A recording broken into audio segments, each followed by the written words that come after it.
Bismillahirrahmanirrahim. Assalamu alaikum everyone. Here is Diamond Star with her brand new video. And guess what? आज की मेरी video है HSC nomination से related. तो yes, latest update क्या है, HSC कब नॉमिनेशंस अनाउंस कर रहा है और ये नॉमिनेशंस जो होंगी किस क्राइटेरिया पे होंगी. अगर आपने अपना एग्रीगेट कैलकुलेट करना है तो वो आप कैसे कर सकते हैं, और ये नॉमिनेशंस जब आएंगी तो इसका क्या असर पड़ेगा, या इसके अलावा नेक्स्ट अब आने वाले स्टेप्स क्या होंगे स्टाइपेंडियम हंगरी कम एप्लीकेंट्स के लिए. तो चलिए अपनी वीडियो स्टार्ट करते हैं. सबसे पहले मैं आप लोगों को ये बताना चाहती हूँ कि HSC जल्द अपनी नॉमिनेशंस अनाउंस करने वाला है, और ये हर साल फेब के एंड में या बहुत भी हुआ तो फर्स्ट वीक ऑफ मार्च में HSC अपनी ये नॉमिनेशंस अनाउंस कर देगा.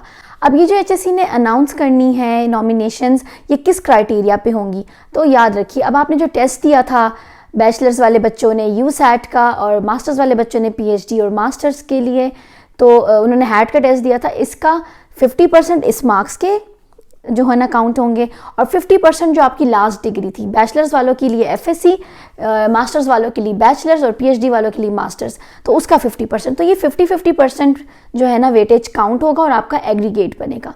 अब एग्रीगेट का क्या सीन होता है और कितनी सीट्स हैं.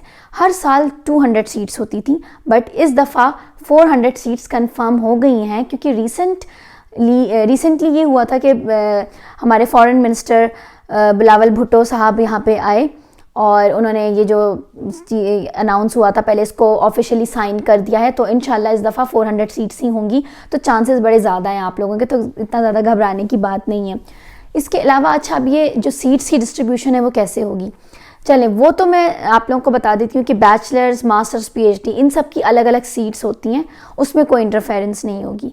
इसके अलावा आप लोगों की नॉमिनेशंस जो है वो डिफरेंट प्रोविंसेस वाइज होंगी. लाइक सिंध की, अच्छा सिंध की 2 कैटेगरीज होंगी. ये सिंध वाहिद वो प्रोविंस है जिसमें रूरल और अर्बन ये 2 कैटेगरीज होंगी. बाकी बलूचिस्तान की एक होगी, पंजाब की होगी और KPK की होगी, गिलगित बल्तिस्तान की अलग से होगी, AJK कश्मीर जो है उसकी अलग से होगी. तो ये सारी जो है ना नॉमिनेशंस इस तरह से कैटेगरीज, इन सब की सीट्स अपनी अपनी हैं. ये आपकी जो है ना सिलेक्शन इस तरह से होगा, और हर प्रोविंस का अपना कट ऑफ मेरिट होगा. अब कट ऑफ मेरिट क्या होता है, अब कट ऑफ मेरिट आप इस तरह समझ लें कि फॉर एग्जांपल, अब मैं आपको सिर्फ एग्जांपल दे रही हूँ कि फॉर एग्जांपल उनको 10 बच्चे सेलेक्ट करने हैं, ठीक है. मैं जैसे बलूचिस्तान से हूँ तो मैं बलूचिस्तान की एग्जांपल देती हूँ. उन्होंने 10 बच्चे सेलेक्ट करने हैं. अब उन 10 बच्चों के लिए उन्होंने चेकिंग शुरू कर दी, जो भी एग्रीगेट बनाया 50% टेस्ट के मार्क्स, 50% मेरी लास्ट डिग्री के मार्क्स. अब उन्होंने जब एग्रीगेट बनाया, हर बच्चे के एग्ज़ाम के मार्क्स उनके सामने आ गए. अब समझ लें हम टोटल 20 बच्चों ने अप्लाई किया था, लेकिन सेलेक्ट 10 ने होना है.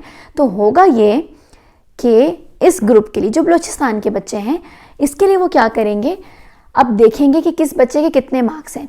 तो जिस बच्चे के हाईएस्ट होंगे उनको कोई फ़र्क नहीं पड़ता, चाहे वो सारे इलेक्ट्रिकल के थे, वो चाहे सारे मेडिकल के थे, या वो किसी IT रिलेटेड फील्ड के थे, या वो किसी बायोमेडिकल फील्ड के थे.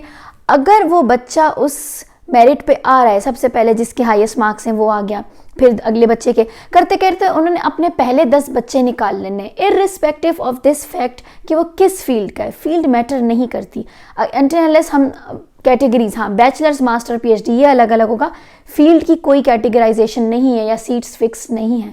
अगर आप आ रहे हो मेरिट पे, वो 10 बच्चे अपने सेलेक्ट करेंगे, बाकी पीछे 10 रह जाएंगे और ये बच्चे सेलेक्टेड होंगे, ये नॉमिनेटेड होंगे. So this is how this whole process takes place. तो आप ये बात अपने माइंड में बिठा लें. इस तरह से ही बाकी प्रोविंसेस का होगा. अच्छा, अब ये चीज़ है, अब क्या पता जो बलूचिस्तान में जो 10th बच्चा सेलेक्ट हुआ था, अब उसके मार्क्स डिपेंड करते हैं, वो कहलाता है कट ऑफ मेरिट.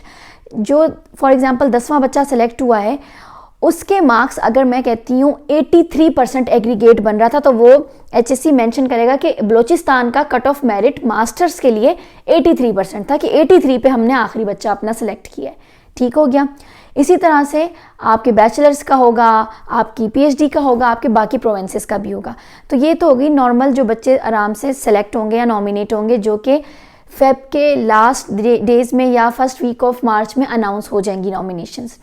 इसके अलावा जो बच्चे, अब ऑब्वियसली कोई हर ज़रूरी तो नहीं है जो बच्चा सेलेक्ट हुआ है वो आगे चला जाए, हमें सीट्स भी तो देखनी है. इस दफ़ा थोड़ा चांस है क्योंकि सीट्स ज़्यादा हो गई तो शायद कट ऑफ मेरिट थोड़ा पीछे की तरफ आ जाए. Let's hope for the best.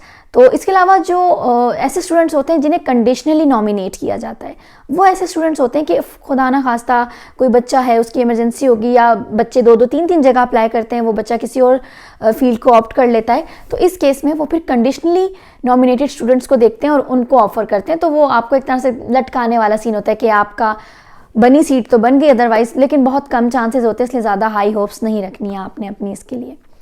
इसके अलावा अगर आपके मज़ीद कोई क्वेश्चंस हैं या आप मुझे चाहते हैं कि आगे आने वाले स्टेप्स के लिए मैं कोई वीडियो बनाऊं, तो आप मुझे कमेंट सेक्शन में लिख के ज़रूर बताएं। लेकिन सबसे पहले वीडियो स्टार्ट करने से पहले मेरा चैनल सब्सक्राइब कर लें, क्योंकि ये बहुत बड़ी एक सपोर्ट होती है मेरे लिए। मुझे पता होता है ओके ये सब लोग मुझे देख रहे हैं। अगर आप लोग मुझे पर्सनली कांटेक्ट करना चाह रहे हैं, then follow me on Instagram, आपको लिंक दिख रहा होगा डायमंड स्टार 48 पे, मुझे वहाँ फॉलो करें। आप वहाँ पे मुझसे डिफरेंट बातें पूछ सकते हैं और इस तरह से आने वाले हर स्टेप की स्टाइपेंडियम हंगरी कम स्कॉलरशिप के लिए मैं वीडियोज़ बनाती रहूँगी।